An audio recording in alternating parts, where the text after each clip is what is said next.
Mas quando Deus começou a falar comigo sobre o pastorado, quando eu olhava a experiência que meu pai tinha, eu não achava muito empolgante, né? Então eu dizia, não, pastorear eu não quero, eu relutei muito tempo. Mas depois Deus me deu um enquadro de jeito e me colocou no plumo. Eu tive um acidente de carro em 93.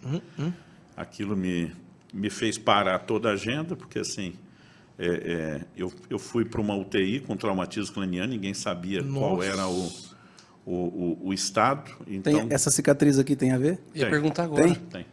Eu acho que foi do óculos que eu usava, eu bati a cabeça várias, porque a gente caiu uma ribanceira, eu acho que eu desci batendo ela na coluna do carro, porque todo o dano foi desse mesmo lado da cicatriz. Tinha muitas pessoas no carro? Não, estávamos em 2.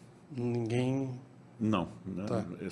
Só eu quebrei a mão no volante, eu estava dirigindo, na época eu precisei colocar 2 pinos de platina nessa mão, e foi a questão do... Que susto, você viu que ele fez assim, tac!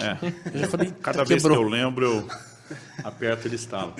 E aí, o que aconteceu? Eu entrei numa crise... Bom, primeiro suspenderam 3 meses de agenda, e nesses 3 meses a gente começou a ajudar essa igreja que tinha se formado em Guarapuava, mas eu fui ajudar sem nenhuma pretensão de ficar. E ali eu comecei a entender Deus dizendo, eu estou te chamando, você está em desobediência. E aí eu resolvi ficar, falei, bom, vou ficar 1 ou 2 anos, porque vai ser bom até eu ter uma experiência pastoral. Só mas naquela esse acidente que gerou o agir invisível de Deus, foi. Não foi? Fala um pouquinho sobre. Foi, porque aí o que acontece? Eu fiquei numa crise enorme, eu dizia para Deus assim, certeza que esse acidente foi coisa do Satanás.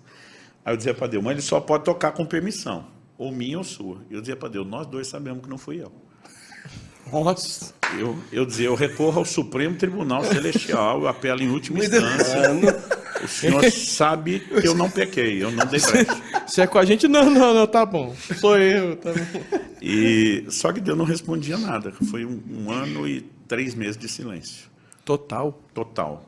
Era uma crise assim. Nossa. Ameacei fazer greve de ministério, um monte de coisa. Com o chefe. Foi tenso. Aí, depois de 1 ano e 3 meses, e nessa eu acabei permanecendo em Guarapuava. E depois de 1 ano e 3 meses, do acidente, mas eu estava lá 11 meses, ainda não tinha fechado 1 ano pastoreando, foi quando o pessoal veio para impor as mãos e nos reconhecer como pastores locais.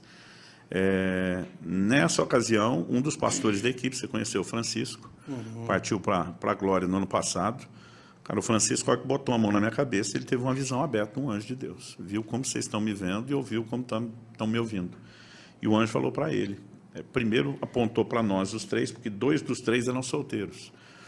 E ele estava muito apreensivo, e eu falo para todo mundo que eu entendo. Eu digo que hoje nem eu teria ordenado eu mesmo ao ministério, o eu daquela época, né? Eu teria esperado amadurecer mais. E ele estava muito apreensivo. E quando esse anjo apareceu, falou de maneira bem formal com ele, disse, fui enviado da parte do Deus Altíssimo, Todo-Poderoso, porque você tem uma preocupação muito grande com esses ministérios, apontou para a gente. Mas ele falou assim, o Altíssimo te faz saber que eles estão nas mãos dele. Eles estão no lugar certo, na hora certa, fazendo a coisa certa. Não há motivo para que você se preocupe, aquilo aliviou ele.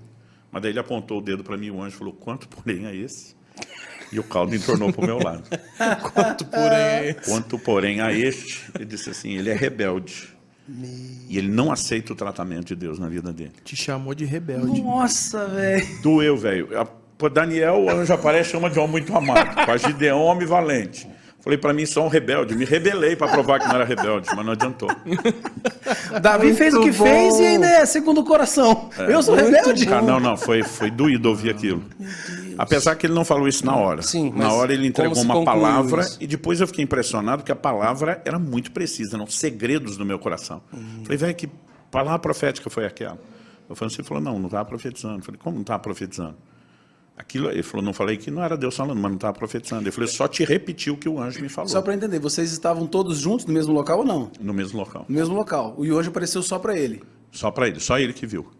E aí ele me deu depois os detalhes que eu não tinha. Ele falou que o anjo disse assim, ele é rebelde, não aceita o tratamento de Deus na vida dele. Aí o anjo falou assim, diga para ele que o acidente de carro do ano passado foi exatamente como ele disse nas orações dele. Ele está certo quando diz isso. Foi uma tentativa do diabo contra a vida dele. Mas o anjo falou assim, diga para ele por que Deus permitiu. Ele falou, o diabo queria pará-lo porque o via como uma ameaça. Deus precisava pará-lo para não perdê-lo. Ele falou assim, ele não estava pronto, ele começou a atravessar níveis ministeriais muito depressa, e ele entrou numa dimensão para a qual ele não estava pronto. Então, ele falou assim, era só uma questão de tempo, ele ia sucumbir debaixo do peso do próprio ministério. O sucesso se transformaria em fracasso, por falta de estrutura.